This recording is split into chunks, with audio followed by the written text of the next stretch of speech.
我哋睇見天龍犯錯之後，極度渴望逃避，呢個反映咗人性嘅軟弱。我哋總係想抹走污點，而唔係面對過錯。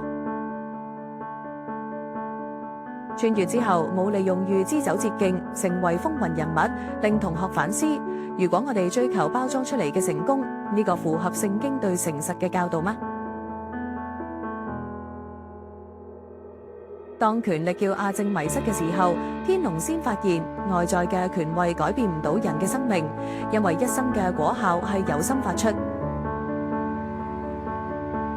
聽者代表嘅恩典同真理，佢讓天龍明白，上帝俾人第二次機會，唔係要我哋變成強者，而係學識承擔同埋愛。